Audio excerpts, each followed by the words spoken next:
पूरे पाकिस्तान की जो प्राइम प्रॉपर्टी है वो इस्लामाबाद में एग्जिस्ट करती है। ओवरसीज इससे कैसे मुस्तफीद होंगे? कोई भी इस्लामाबाद में प्रॉपर्टी लेना चाहता है तो हमारे सेंटर पे आएगा। क्या कोई प्राइवेट लैंड है हाउसिंग सोसाइटीज के अलावा, उसको भी वेरीफाई करेंगे? पाकिस्तान में कानून पास हो चुका हुआ है, बड़े बड़े प्रॉपर्टी एक्सपो होते हैं, आते साथ ही हमने इस दोनों के ऊपर बैन लगाया। ये पीवीसी जो है सीडीए से किस तरह से मुख्तलिफ है?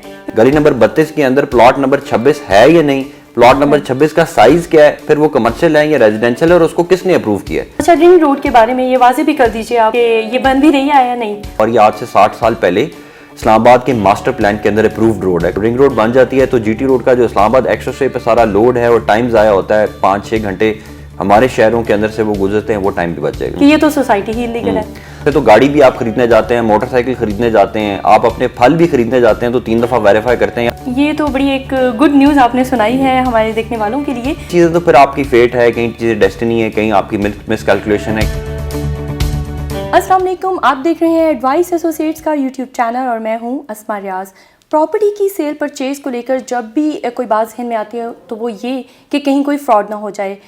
ये मसला तो बड़े वसी पैमाने के ऊपर है। इन्हीं खदशात और तहफ़्फ़ुज़ात को दूर करने के लिए कैपिटल एडमिनिस्ट्रेशन और सीडीए ने मुश्तरका तौर पे इस्लामाबाद में प्रॉपर्टी वेरिफिकेशन सेंटर का क़याम किया है। इसी सिलसिले में हमने टाइम लिया है डिप्टी कमिश्नर हमजा शफकात साहब से कि इस मामले के सोशल मीडिया पे तो ख़ासे चर्चे हैं, तो इसमें मज़ीद क्लैरिटी हो जाए और मज़ीद इंफॉर्मेशन हमें मिल सके।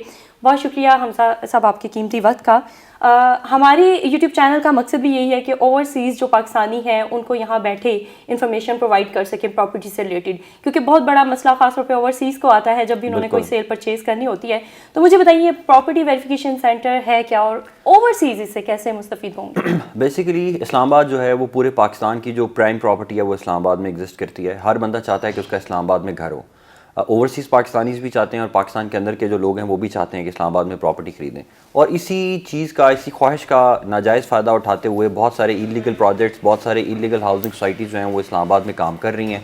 उनके खिलाफ वक्तन फ़वक्तन एक्शन होता रहता है, लेकिन फिर जब वो ऑन ग्राउंड चली जाती हैं तो वो सोशल मीडिया पे चली जाती हैं, कभी अखबारात में अपने इश्तिहारात दे देती हैं, कभी टीवी पे, कभी वो अपने कमर्शियल्स बना के यूट्यूब पे चलाती हैं। तो हमने ये फ़ैसला किया कि ये जो इन्फॉर्मेशन है कि क्या कोई सोसाइटी लीगल है, क्या उसके अंदर प्लॉट लीगल हैं या नहीं है, अप्रूव्ड है या नहीं है, उस पर काम किया जाए। इसके ऊपर सीडीए के साथ मिलके हमने इस्लामाबाद के तमाम हाउसिंग सोसाइटीज़ का जो नक्शे हैं वो गैदर किए।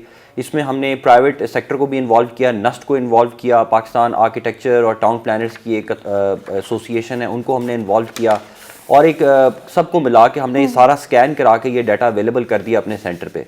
अब कोई भी इस्लामाबाद में प्रॉपर्टी लेना चाहता है तो हमारे सेंटर पे आएगा और बताएगा जी मेरा ये नाम है, ये मेरा टेलीफोन नंबर है, मुझे इस प्लॉट के बारे में बताएं, ये लीगल है या इलीगल है। और उसके मोबाइल पे एक मैसेज चला जाएगा जिसके अंदर ये लिंक होगा। जब वो लिंक को खोलेंगे तो उनको विदिन 24 आवर्स पूरी प्रॉपर्टी की इन्फॉर्मेशन आ जाएगी कि ये अप्रूव्ड है, अनअप्रूव्ड है, इस्लामाबाद में है भी है, नहीं है, कितने साइज़ का प्लॉट है, क्या ये कमर्शियल है, क्या ये रेजिडेंशियल है, किस अथॉरिटी ने इसको अप्रूव किया है, ये तमाम इन्फॉर्मेशन उसको मिल जाएगी। और इसका यही फ़ायदा है सबसे पहले तो पाकिस्तान के अंदर इन्वेस्ट करने वालों को कि उनको पता चल जाएगा कौन से इलीगल प्रोजेक्ट्स हैं। जब आप किसी इलीगल प्रोजेक्ट में प्लॉट ले बैठते हैं तो पहले तो वो आपको कब्जा ही नहीं देते, फाइलें नहीं होती। बाद में पता चलता है ये इस्लामाबाद में नहीं है तो चक्री में है कहीं। फिर बाद में अगर इस्लामाबाद में भी हो तो पता चलता है कि ना अब आपको बिजली का कनेक्शन मिल सकता है, ना अब आपको पानी का कनेक्शन मिल सकता है क्योंकि आप इलीगल प्लॉट पे हैं, आपका नक्शा भी पास नहीं हो सकता। फिर पता चलता है जिसकी सेल परचेज भी बैंड हो गई है। तो लोगों के लाखों करोड़ों नहीं बल्कि अरबों रुपया इसमें स्टक हो जाता है। तो और इस सेंटर में आप ये देखें कि अभी पिछले 15 दिन हो गए हैं और हमने तकरीबन 150 के करीब हमारे पास दरखास्तें आई हैं और उन 150 में से ऑलमोस्ट 60% एप्लीकेशंस वो थी जो फेक सोसाइटीज़ के बारे में थी। यानी कि वो 60% लोग जिन्होंने अदरवाइज जाके किसी जाली सोसाइटी में इन्वेस्ट कर देना था, अब हमने उनको बचा लिया है। और ये तमाम इस्लामाबाद में फॉल करते हैं। ये तमाम जो इस्लामाबाद का सोसाइटीज़ हैं उन सब का डाटा, चाहे वो लीगल है इलीगल है, जो भी इस्लामाबाद में उनका डाटा हमने अपने पास वो कर लिया हुआ है। अच्छा, यानी ना सिर्फ हाउसिंग सोसाइटीज़ को बल्कि उनके अंदर मौजूद कोई प्लॉट भी है उसको भी इस्लामाबाद प्रॉपर्टी वेरिफिकेशन सेंटर से वेरीफाई किया जा सकता है। इसके अलावा ये भी बताइएगा, क्या कोई प्राइवेट लैंड है हाउसिंग सोसाइटीज़ के अलावा, उसको भी वेरीफाई करेंगे? नहीं, अभी सिर्फ हमने, क्योंकि सबसे ज़्यादा इन्वेस्टमेंट हाउसिंग सोसाइटीज़ में हो रही है इस्लामाबाद के अंदर। एक तो सीडीए का एरिया है वो तो वेरीफाइड है, या डीएचए का एरिया वो वेरीफाइड है, लेकिन उसके अलावा जो 100-150 हाउसिंग सोसाइटीज़ ऑपरेट कर रही हैं, अगर तो एग्रीकल्चर लैंड बेच रही हैं वो तो वैसे ही आपका इंतकाल होता है, वो पटवारी आपको वैसे ही वेरीफाई करके देता है। असल इशूज़ तो हाउसिंग सोसाइटीज़ का है जो किसी सरकारी बंदे से नहीं लेटर जारी होता है, बल्कि वो आपको एक खाली लेटर दे देते हैं उसके ऊपर अपना मोनोग्राम लगाते हैं, नीचे लिख देते हैं प्लॉट नंबर 28 स्ट्रीट नंबर 26, ना वो एग्जिस्ट करता है, वो पता नहीं हवा में है कहाँ है, उस चीज़ को वो हमारा प्राइम इशू है।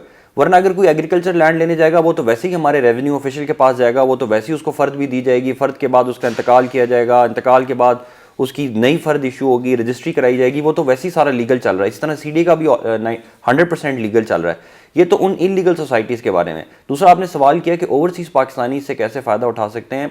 ये सारे का सारा सिस्टम हम पूरी कोशिश कर रहे हैं कि इंशाल्लाह अगले 10-15 दिन के अंदर ये सारा सिस्टम हम ऑनलाइन कर दें और दुनिया के अंदर कोई भी बंदा बैठ के हमारी वेबसाइट पे जाके क्लिक करे और उसको ये सारा डाटा अपना वो एंट्री करे, अपनी क्वेरी डाले और उसको ये सारा डाटा उसके माउस के ऊपर उसके एक क्लिक पे उसको मिल जाए। ठीक है, यानी ओवरसीज़ के लिए अभी यहाँ पे कोई फैसिलिटी नहीं है, तो जो पाकिस्तान में रहने वाले लोग हैं उनके लिए तो अभी क्या सोर्स है? अभी जो पाकिस्तान में रहने वाले हैं वो तो हमारे सेंटर पे आ सकते हैं ना, और अगर ओवरसीज़ पाकिस्तानी वाले भी कोई चेक कराना चाहते हैं तो अपना कोई भी बंदा हमारे सेंटर पे भेज सकते हैं। लेकिन हम एक स्टेप आगे जा रहे हैं। अब हम ये सारे का सारा डाटा जो है बजाय इसके कि हमारे सेंटर पे आना पड़े, हम स्ट्रेट अवे इसको ऑनलाइन वेबसाइट पे डाल देंगे ताकि दुनिया में कोई भी बंदा बाहर से ही बैठे बैठे अगर इस्लामाबाद में प्लॉट लेना चाह रहा है या अपने प्लॉट की कोई चेकिंग करना चाह रहा है तो फौरी तौर पे हाउसिंग सोसाइटीज़ का डाटा हमारे सेंटर से चेक कर अच्छा, सकें। ये भी वाज़ेह कर दें कि ये जो सेंटर है ये डीसी ऑफिस में ही मौजूद है। जी, ये डीसी ऑफिस के अंदर हमारा फैसिलिटेशन सेंटर है G11-4 मॉव एरिया, इसके अंदर ये मौजूद है। हमारे सेंटर में लोग हज़ारों की तादाद में डेली लोग आते हैं जिसमें वो डोमिसाइल लेने, लाइसेंसेस लेने, परमिट्स लेने, एनओसीज लेने के लिए आते रहते हैं। तो ये बिल्कुल वहीं पे हमारा इसका सेंटर है, उसमें आके आप अपनी एंट्री करवाएं। अच्छा, एक चीज़ मुझे और बताइए, आप अभी कह रहे थे कि मार्केटिंग जब भी करती हैं हाउसिंग सोसाइटीज़ और उसकी सेल परचेज होती है, तो मुझे ये बताइएगा कि जब हाउसिंग सोसाइटी कोई भी आती है उसकी वसी पैमाने पे मार्केटिंग की जाती है, नो डाउट CDA ने उसको काफ़ी हद तक रोका हुआ है कि विद होर्डिंग्स नहीं आप लगा सकते हैं, लेकिन फिर भी उनकी मार्केटिंग के दूसरे सोर्सेज वो यूज़ कर रहे होते हैं, सेल परचेज हो चुकी होती है, उसके बाद पता लगता है लोगों को कि ये तो सोसाइटी ही इलीगल है। अब देखें ना, यही तो सोसाइटीज़ का तरीका वारदात है और यही है हमारी आवाम जो भोली आवाम है। वो वैसे तो गाड़ी भी आप ख़रीदने जाते हैं, मोटरसाइकिल ख़रीदने जाते हैं, आप अपने फल भी ख़रीदने जाते हैं तो 3 दफ़ा वेरीफाई करते हैं यार गंदा फल तो नहीं दे दिया।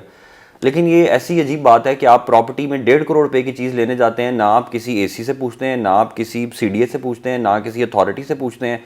आपको एक बंदा प्रॉपर्टी का जो रियल्टर है वो आपको एक सुहाना सपना दिखाता है और आप उसको 1.5 करोड़ रुपया दे के बैठ जाते हैं कि अब मुझे सब कुछ मिल जाएगा। तो ये एक भोला पानी है। इसी भोलेपन को अब देखेंगे कैसे करती हैं। फॉर एग्जांपल अभी रिसेंटली हमें पता चला, मैं सोसाइटी का नाम नहीं लूँगा, उन्होंने अपनी पूरी ब्रांडिंग की कि हम इस्लामाबाद में। लोगों ने हमसे पूछा कि इस्लामाबाद में सोसाइटी, हमने कहा यार ये तो है ही चक्री में, ये तो इस्लामाबाद में है ही नहीं है। तो हमने सोसाइटी को पूछा आपने इस्लामाबाद का नाम क्यों इस्तेमाल किया, उन्होंने कहा सर हमारा तो ब्लू एरिया में ऑफिस है। यानी कि अब वो कानूनी तौर पे उन्होंने एक लूप होल ढूंढा हुआ है कि क्योंकि उनका ऑफिस ब्लू एरिया में है तो इसलिए लोगों को वो इस्लामाबाद कह के बेच रहे हैं, हालांकि इस्लामाबाद से वो कम से कम 20 किलोमीटर दूर हैं।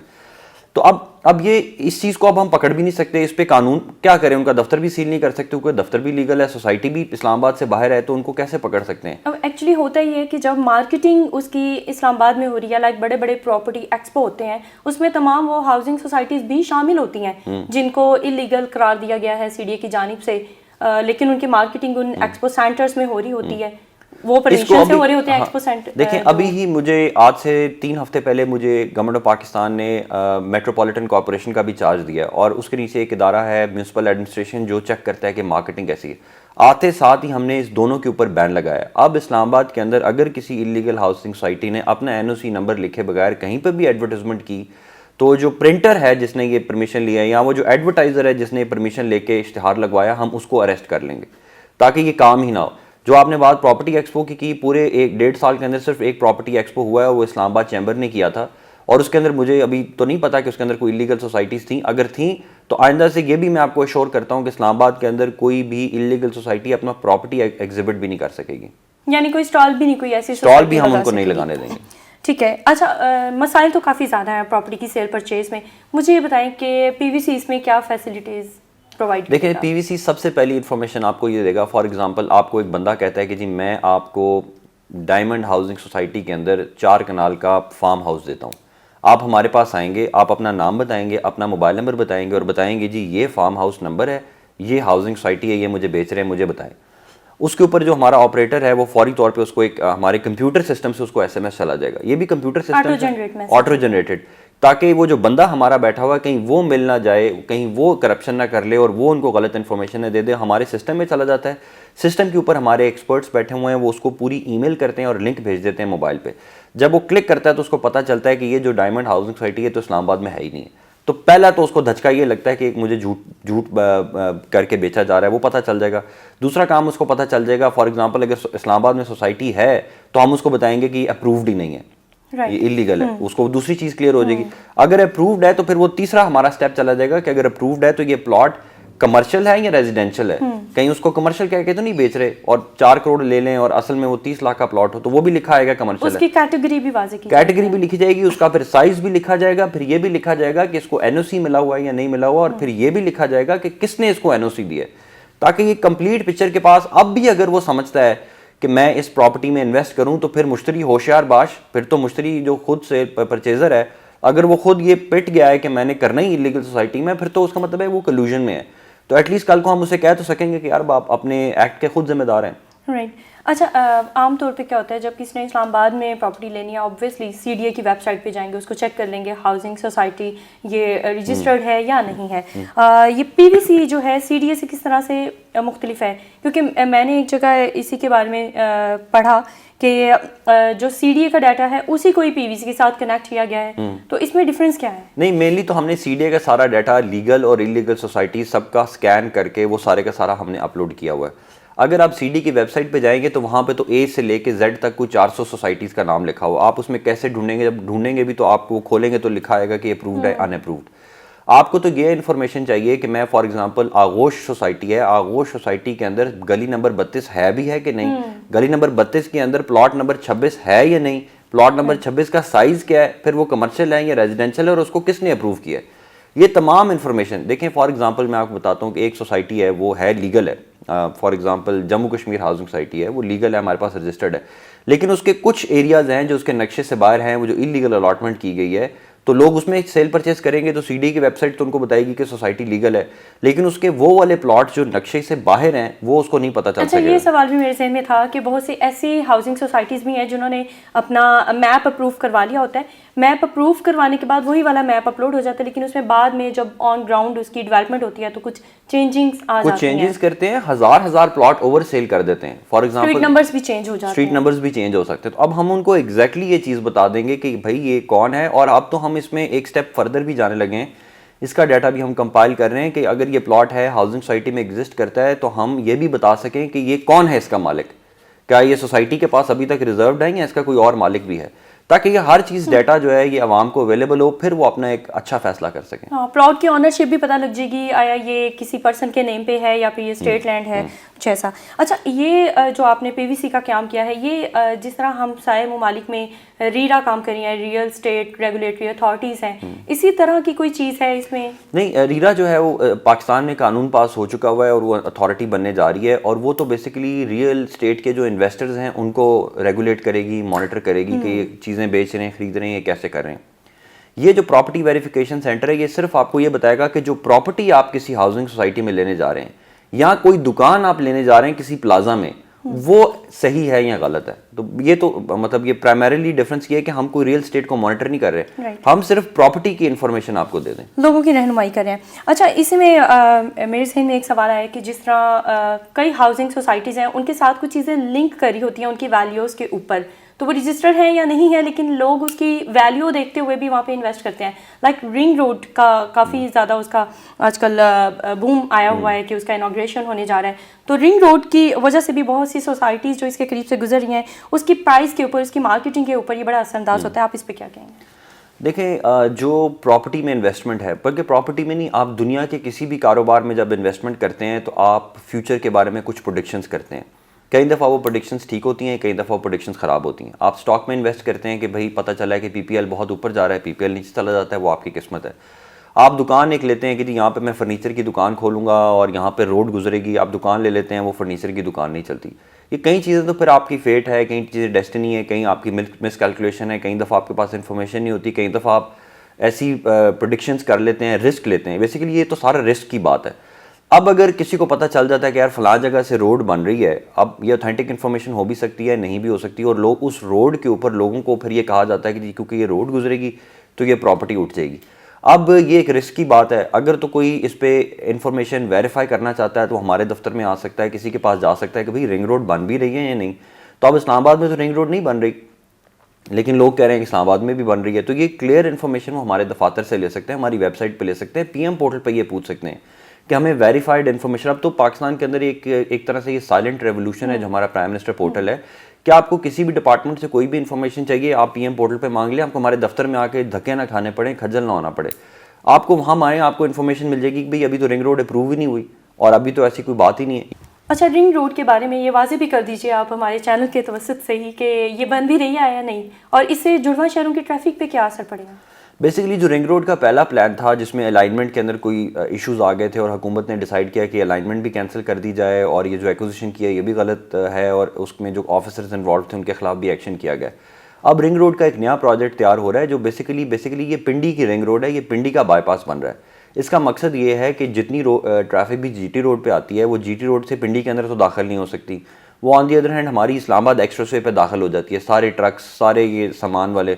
और इस्लामाबाद एक्सप्रेसवे के ऊपर 1 लाख गाड़ी डेली आती है। अब वो 1 लाख गाड़ी पहले इस्लामाबाद एक्सप्रेसवे पे चढ़ती है, फिर वो आधी गाड़ी फ्लो बढ़ जाता है, ट्रैफिक बहुत ज़्यादा फ्लो बढ़ जाता है और उसका वजन बहुत ज़्यादा है और वो पूरे मुल्क की इकॉनमी को भी ख़राब करती है क्योंकि एक सिटी के अंदर एंट्री मना होती है। तो ये बेसिकली उसको बाईपास कर रहे हैं कि आप पिंडी से ही आप जीटी रोड के ऊपर जीटी रोड पे ही चले जाएं। वो जो रोड है वो बन रही है, वो रावलपिंडी वाले बना रहे हैं, उसका अलाइनमेंट का मुझे इन्फॉर्मेशन नहीं है। इस्लामाबाद की हद तक ये है कि इस्लामाबाद के अंदर हम मार्गला एवेन्यू बना रहे हैं। ये मार्गला एवेन्यू वो है कि हमारी जो सारी ट्रैफिक है जो जीटी रोड से आती है या मोटरवे से आती है वो सारी की सारी श्रीनगर हाईवे पे चढ़ते हैं। तो उस ट्रैफिक को ईज डाउन करने के लिए, क्योंकि उसके ऊपर 75,000 गाड़ी हमारी आईजेपी रोड और श्रीनगर हाईवे पे चढ़ती है, तो उसको लोड को कम करने के लिए हम जीटी रोड से ही एक सीधी सड़क ला रहे हैं जो सेक्टर D12 को जाएगी, जिसका नाम मार्गला एवेन्यू है। और ये आज से 60 साल पहले इस्लामाबाद के मास्टर प्लान के अंदर अप्रूव्ड रोड है, कभी बन नहीं सकी, पहले किसी गवर्नमेंट ने नहीं बनाई, अभी इसको बनाया जा रहा है। तो ये सेक्टर D12 C12 के नीचे है, D12 E13 C14 C15, ये इस तरह उन सेक्टर्स के अंदर से गुजरती हुई आएगी और ये इवेंचुअली फिर मरी को भी जाके टच करेगी एक साइड से, यानी कि जो इस्लामाबाद में आना चाहते हैं वो D12 से बाराको की तरफ जो रश होता है वो भी इससे डिवाइड होगा, वो भी इससे डिवाइड होगा और ये बेसिकली बाराको का भी एक बाईपास बन जाएगा और सीधी ये सड़क जो है वो 17 मील पर जाकर निकलेगी। तो इस्लामाबाद के अंदर जो बाराको हुआ है वो भी ट्रैफिक से बचेगा, श्रीनगर हाईवे पे लोड कम होगा, आईजेपी पे भी रोड कम होगा। अगर पिंडी की रिंग रोड बन जाती है तो जीटी रोड का जो इस्लामाबाद एक्सप्रेसवे पे सारा लोड है और टाइम ज़ाया होता है, 5-6 घंटे हमारे शहरों के अंदर से वो गुजरते हैं, वो टाइम भी बच जाएगा। ये तो बड़ी एक गुड न्यूज़ आपने सुनाई है हमारे देखने वालों के लिए। तो ये भी बता दीजिए कि कब तक मुकम्मल हो जाएगी? जो मार्गला एवेन्यू है इंशाल्लाह उस पर काम शुरू हो चुका हुआ है। प्रोजेक्ट 18 महीने का, मेरा ख्याल है कि 1 साल के अंदर अंदर लोगों को नज़र आना शुरू हो जाएगा कि ये काफ़ी हद तक कंप्लीट हो रही है। नंबर 1 जो रिंग रोड है उसका वो ज़रा कॉम्प्लिकेटेड सा उसकी अलाइनमेंट है, उसके अंदर कुछ इश्यूज हैं, उसमें शायद थोड़ा ज़्यादा टाइम लग जाए। सुनने में आ रहा था कि 25 तारीख को उसका इफ्तिताह किया जाएगा, यानी अभी। हाँ, क्योंकि वो पिंडी एडमिनिस्ट्रेशन डील कर रही है तो फ्रैंकली मैं उसके बारे में कुछ कमेंट नहीं कर सकता। ठीक है, बहुत शुक्रिया सर, आपने अपना कीमती वक्त हमें दिया। 15 साल से एडवाइस एसोसिएट्स इसी तरह से अपने ओवरसीज़ जो हमारे कस्टमर्स हैं उनकी रहनुमाई के लिए प्रॉपर्टी से रिलेटेड वीडियोस अपलोड करता है और ऑनलाइन उनको जो है ये फैसिलिटी दी जाती है। इसी तरह जैसे कि हमजा साहब ने हमें बताया है कि ओवरसीज़ के लिए जल्द ही PVC जो है इसमें भी आपके लिए फैसिलिटीज़ होंगी कि आप भी ऑनलाइन अपनी प्रॉपर्टी की वेरिफिकेशन कर सकते होंगे, लेकिन वो महदूद होगी इस्लामाबाद के लिए। इस्लामाबाद की हदूद में आपने जो भी प्रॉपर्टी की सेल परचेज करनी होगी उसको आप इस्लामाबाद प्रॉपर्टी वेरिफिकेशन सेंटर से वेरीफाई कर सकेंगे। इसी तरह हमारे यूट्यूब चैनल को देखते रहिए, सब्सक्राइब करें ताकि आपको आइंदा आने वाली वीडियोज़ भी बर वक्त मिलती रहें। Thank you so much. हमारे YouTube चैनल को सब्सक्राइब करें और अभी बेल आइकॉन पर क्लिक करें ताकि मालूमात का ये सिलसिला जारी रहे। शुक्रिया।